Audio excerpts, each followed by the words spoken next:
Dr. Monica Gandhi is joining me today. She is an infectious diseases and HIV doctor at the University of California, San Francisco. Dr. Gandhi, thank you so much for joining me today. Thank you.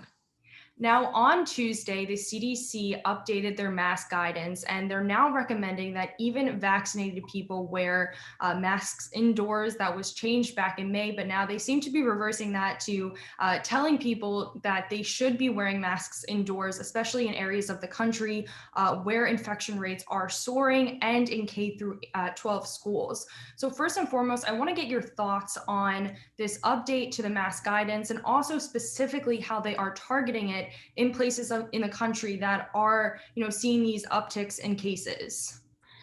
Yeah, so I endorse what they did yesterday, but I would have put a different nuance on it. So I wrote an article with Ashish Jha and Saira Madad in the Washington Post in early April, where we said actually masks should be linked, restrictions like masks should be linked to hospitalization metrics and not case metrics, because the thing about cases is they're noisy data. There are places that test differently.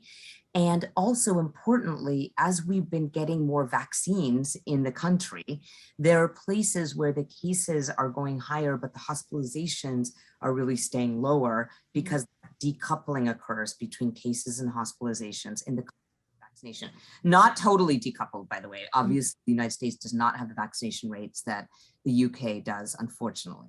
So because of that, we were always pushing for a metric-based approach for masks, that if the hospitalizations go above a certain rate, everyone wears masks indoors. And if it goes below a certain rate, that's when the mask can come off for everyone indoors. They sort of did that yesterday, but they based it on cases. And the reasoning for that was because even though vaccinated people are still very low risk for severe breakthrough infections, there are more mild breakthrough infections with the Delta variant because it's circulating, there's higher rates of virus in the air, and essentially we're seeing more mild breakthrough infections. And that was their reasoning. What I liked about it is the metric-based approach. What I didn't like is I wish they'd used a hospitalization metric.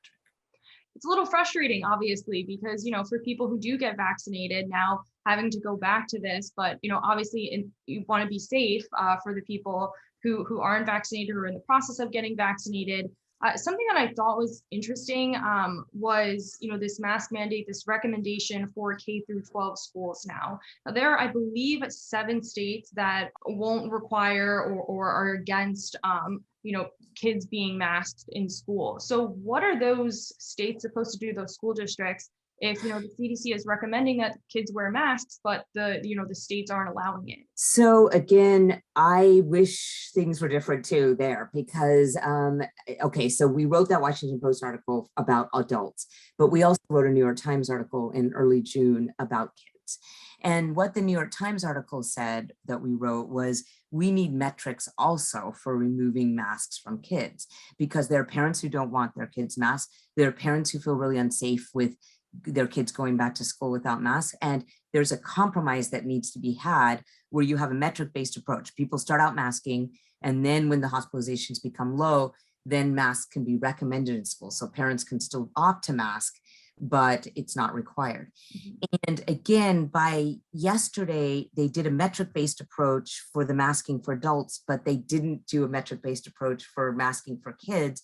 And that's going to cause a lot of frustration, because I do think that it's safe while we have this Delta variant circulating to have mitigation procedures in schools. We do need that. I do think we should start out masking, but having a metric would have given the entire country this compromise, right? Like the states that didn't want it could say, okay, well, we're going to start out masking, but we'll stop when we get our transmission rates down with the hospitalization numbers. So that I'm going to keep on pushing on that and asking them to use metrics for that, because I think that would help this confusing state problem that we're having. Why do you think they aren't using that metric-based approach for hospitalizations like you're talking about, and rather turning to cases instead?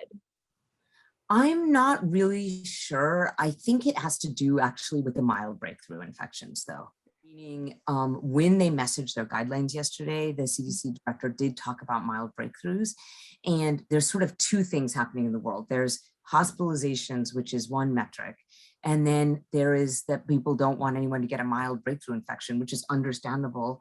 And so I think it really has to do with the higher viral load of the Delta variant, the fact that it's out there, the fact that it's more transmissible, the fact that if you're inside, you could get a mild breakthrough infection. And I think that's why they did it. And I think that's absolutely appropriate because no one wants a mild breakthrough. But the other thing to remember about what's going on with metrics, and can give people a sense of relief, is the Delta variant is already coming down in the UK. They're about 6 weeks ahead of us with the Delta variant. And there are models that are showing that mid-September to end of September is when we're going to see those plummeting cases from the Delta. We're getting to our peak now. Metric-based approaches allows off-ramps, and that's why I liked what they did. I'd love to have you back on to talk more about this as we get more developments and information about this. So thank you so much for joining me today. Thank you very much. Thanks.